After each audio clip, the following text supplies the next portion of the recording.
आज फिर वही हुआ जो ना होना चाहिए था। आज फिर एक बच्चा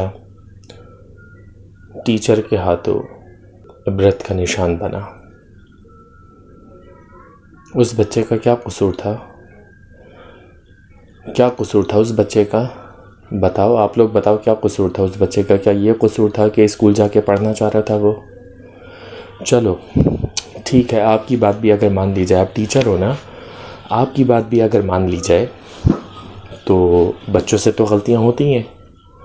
अगर नहीं होती गलतियां तो आप मुझे बताओ कि आप जब छोटे थे तो आपसे क्या गलतियां नहीं होती थी? आप यही एक्सपेक्ट करते थे कि आपका टीचर आपको मारे या आपको प्यार से समझाए?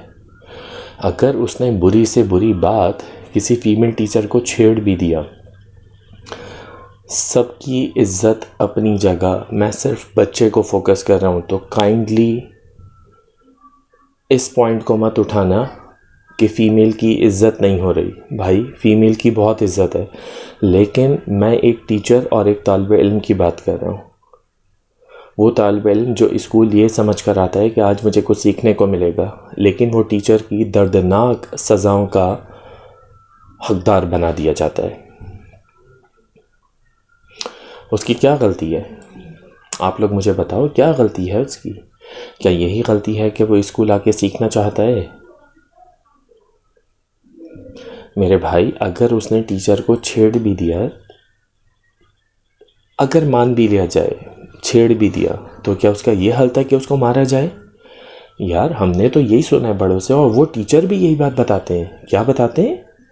कि बुराई से नफ़रत करो, बुरों से नफ़रत ना करो। तो बुराई से नफ़रत करनी थी ना, उस बच्चे से क्यों नफ़रत करी? क्यों उस बच्चे को मारा? अगर बुराई से नफ़रत करनी थी तो उस बच्चे को समझाते ना, क्यों नहीं समझाया उस बच्चे को यार? अगर वो आपके अपने घर का बच्चा होता, अगर वो आपके अपने घर का बच्चा होता तो क्या उसी तरीके से उसको मारते? हरगिज़ नहीं। उसको समझाते कि बेटा आइंदा नहीं करना, बार बार उसको समझाते, मारते नहीं। पर अफसोस, सद अफसोस, ये टीचर जो कि माशरे की बहुत कीमती कड़ी समझे जाते हैं, माशरे को बनाने का सबब समझे जाते हैं, वही टीचर अपने स्टूडेंट्स के साथ क्या बर्ताव रखते हैं? क्या बर्ताव रखते हैं? क्या मतलब, बच्चा उनसे क्या क्या सीखेगा? बच्चा बड़े होकर ना अच्छा इंजीनियर बनेगा, ना बच्चा बड़े होकर अच्छा मौलवी बनेगा, ना बच्चा बड़े होकर अच्छा आर्किटेक्चर बनेगा। बच्चा कुछ भी नहीं कर सकता, बड़े होकर वो कुछ भी नहीं बन सकता। एक मोरल कैरेक्टर उसका अच्छा नहीं बन सकता। अगर उसने पढ़ भी लिया, अगर उसने डिग्री हासिल कर भी ली, वो क्या करेगा? उसका मोरल कैरेक्टर बिल्कुल ही ख़राब हो चुका होगा। और उसकी बेतहाशा मिसाल आपके माशरे के अंदर मौजूद है। बेतहाशा मिसालें मौजूद हैं आपके माशरे के अंदर कि कैसे मुख्तलिफ शोबों के अंदर लोग काम कर रहे हैं। सब आपके सामने मौजूद है, बताने की ज़रूरत नहीं है। ये सब किरदार टीचर्स का है, टीचर का है ये सारा किरदार। जैसे टीचर होंगे वैसे ही बच्चे बनेंगे, वैसे ही मुख्तलिफ शोबों के अंदर लोग जाएंगे। टीचर अच्छे नहीं होंगे, बच्चे अच्छे नहीं बन सकते।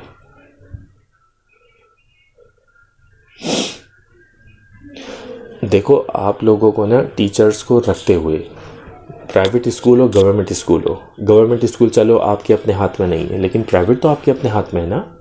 प्राइवेट स्कूल्स में टीचर को रखते हुए उसका साइकोलॉजिकल एग्ज़ाम ज़रूर लो। मैं एक स्कूल के अंदर, बड़ा फेमस स्कूल है, उस स्कूल के अंदर मैं मुझे इंडक्शन के लिए एक ज़िम्मेदारी सौंपी गई थी कि फ़लाने टीचर को आपने रखना है। मैंने उस टीचर को एक सवाल दिया, एक साइकोलॉजिकल मतलब टेस्ट था, पेपर था। मैंने उसके अंदर एक सवाल उसमें से ये था कि अगर बच्चा आपको गाली बक दे तो आपका क्या रिएक्शन होगा? तो जो हेड ऑफ़ प्रिंसिपल थी उसने मुझसे मतलब वो उसने टेस्ट रुकवाया और उसके बाद वो मुझसे पूछती है कि तारिक, ये कैसा सवाल है? कैसा सवाल है? कैसा सवाल है? ये वैसा सवाल है जो होता है। आपने अगर मुझे इंडक्शन की ज़िम्मेदारी दी थी तो मुझे आपको वो ज़िम्मेदारी सही से पूरी कर देनी थी। मुझे उस टीचर का बिहेवियर, उसकी हर चीज़ को एग्जामिन करना था। इस वजह से मैंने उसको ये सवाल लिख कर दिया था।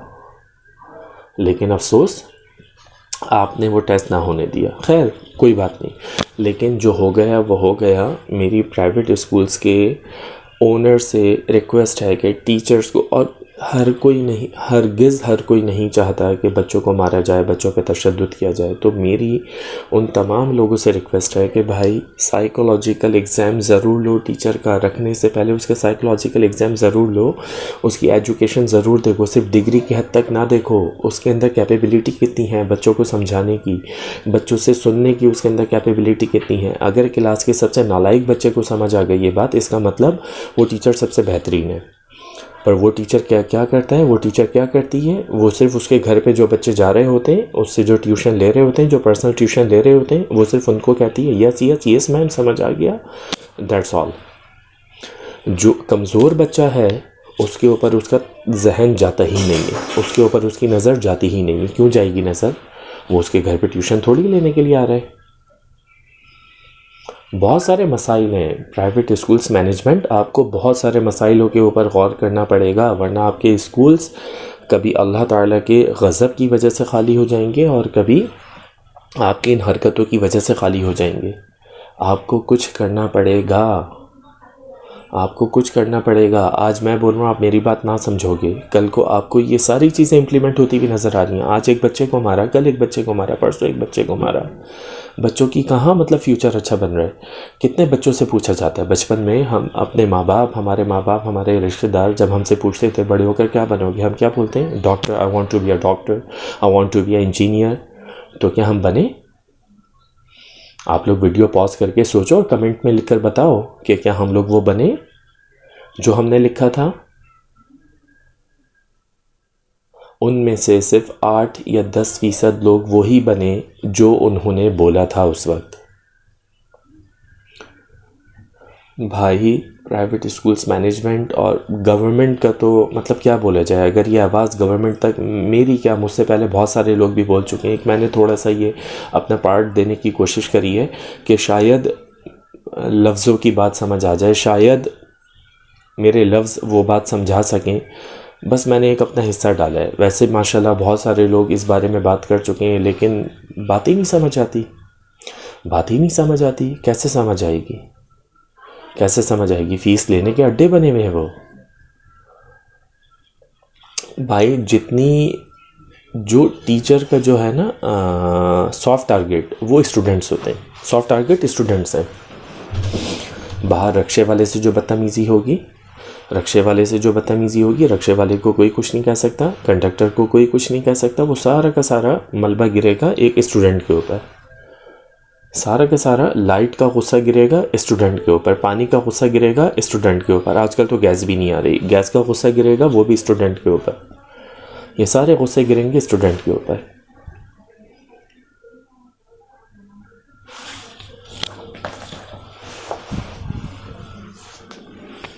ज़्यादातर टीचर, ज़्यादातर मैं कह रहा हूँ, ज़्यादातर मोस्ट ऑफ द टीचर्स सिर्फ अपनी लाइल्मी को छुपाने के लिए बच्चों पर गुस्सा करते हैं, बच्चों पर गुस्सा करती हैं अपनी लाइल्मी को छुपाने के लिए, कि उनके पास इल्म ही नहीं होता। कोई बच्चा अगर सवाल पूछ ले कि मैम ऐसा यूनिट ये है, इसका CGS में क्या यूनिट होगा, आप लोग जो टीचर अगर मेरी बातें ये सुन रहे तो वो थोड़ी देर के लिए सोचे कि विस्कोसिटी का यूनिट क्या है, विस्कोसिटी का CGS में क्या यूनिट है, विस्कोसिटी का SI सिस्टम में क्या यूनिट है, विस्कोसिटी का FPS सिस्टम में क्या यूनिट है, सरफेस टेंशन का क्या यूनिट है। आप में से जो टीचर्स हैं वो वीडियो पॉज कर सोचिएगा ज़रूर, कमेंट में लिखिएगा। अगर ना है कोई बड़ी बात नहीं है, सारे इल्म का ना होना कोई बड़ी बात नहीं है।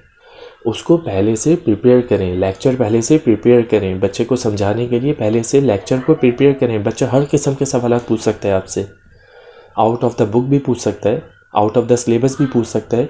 ये इस दुनिया को उसके लिए सिलेबस बनाओ, इस दुनिया को उसके लिए सिलेबस बनाओ कि मतलब जहाँ जाए वो कुछ सीखे। सिग्नल पे खड़ा हुआ है तो सीखे, सिग्नल से सीखे कि कितनी देर का सिग्नल रुकता है, कितनी देर का चलता है, पहले कौन सी गाड़ी जाए, मतलब पहले कौन सा रोड एक्टिव हो रहा है, पहले कौन सा इनएक्टिव हो रहा है। मतलब जहाँ भी खड़ा हुआ है वो सीखे ज़रूर। दुनिया को उसकी ऐसी तरबियत करो कि वो दुनिया को सिलेबस बनाए, दुनिया से सीखे। और वही बच्चा फिर आगे जाकर बहुत अच्छे काम भी सर अंजाम देता है।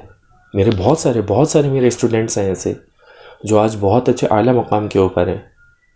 और आप लोगों के भी होंगे, आप लोगों के भी होंगे, मुझसे ज़्यादा अच्छे माशाल्लाह आप लोग पढ़ा सकते हैं। लेकिन मेहरबानी बच्चों को मारो नहीं, बच्चों को मारो नहीं। बच्चे मुस्तकबिल के मेहमान हैं, बच्चों को नहीं मारो। बच्चों को प्यार से समझाओ, बच्चों को प्यार की ज़रूरत है, बच्चों को मार की ज़रूरत नहीं है। बच्चों को समझाओ, जितना हो सके प्यार से समझाओ। मारो नहीं बच्चों को, मार से बच्चा नहीं चल सकता। इस दौर में ख़ास तौर पे बच्चे के अंदर अपनी अना होती है, वो नहीं चल सकता मार से। इस बच्चे को देखकर दुख हो रहा है, कैसे उसके चेहरे पे निशान है। मैं कह रहा हूँ चलो, हो सकता है उसके घर वालों ने फेक निशान बना दियो फेक निशान, लेकिन मारा तो है ना। उसके घर वाले पागल तो नहीं है ना जो रिपोर्ट कर रहे हैं। चलो मान भी लिया जाए बच्चे ने किसी फीमेल टीचर को छेड़ा है, तो उसका ये तो हल नहीं है ना कि उसको इतने बुरे तरीके से मारा जाए। ऐसे बच्चे, प्लीज़ इनको समझाओ यार, इनको समझाओ, बच्चों को समझाओ। समझाने से सारे मामला सॉल्व होते हैं। और इसमें सबसे बड़ी गलती मैं कहूँगा पेरेंट्स की भी है, सबसे बड़ी गलती पेरेंट्स की भी है। पेरेंट्स क्यों नहीं रेगुलर बेसिस के ऊपर बच्चों से पूछते कि बेटा आज क्या पढ़ा। अगर कोई पेरेंट एजुकेटेड नहीं भी है तो वो पूछ तो सकता है ना अपने बच्चे से कि बेटा आज क्या पढ़ कर आए हो, बेटी आज क्या पढ़ कर आई हो। पूछ तो सकता है ना, होमवर्क डायरी देख तो सकता है ना। उससे हाल अहवाल, उसके साथ दोस्ताना ताल्लुक़ रखो, उसके साथ दोस्ताना रवैया रखो कि वो चीज़ें जो वो किसी और से पूछना चाह रहा है, किसी और से पूछना चाह रही है, वो अपने माँ बाप से पूछे, वो अपने माँ बाप के अंदर बेहतरीन दोस्त देखे। लेकिन अफसोस हमारे माँ बाप की भी कोई तरबियत नहीं है, इस माशरे के माँ बाप की भी, मोस्ट ऑफ द पेरेंट्स की तरबियत नहीं है। और जिनकी है सर आँखों पर, आई सैल्यूट टू यू, जिनकी है सर आँखों पर। लेकिन जिनकी नहीं है वो बराए मेहरबानी अपने बच्चे बच्चियों से पूछें, चाहे वो कारी साहब के यहाँ जा रहे हो, चाहे वो ट्यूशन जा रहे हो, चाहे वो स्कूल जा रहे हो। उनसे रेगुलर बेसिस के ऊपर पूछो कि वो आज क्या करा उन्होंने। दोस्ताना ताल्लुक़ के अंदर पूछो, दोस्ताना माहौल के अंदर पूछो, लेकिन पूछो ज़रूर कि आज क्या करा उन्होंने। प्लीज़ इस माशरे को बचा लो, इस माशरे को बचा लो, इस माशरे को बचा लो। बस यही मेरी रिक्वेस्ट है आपसे।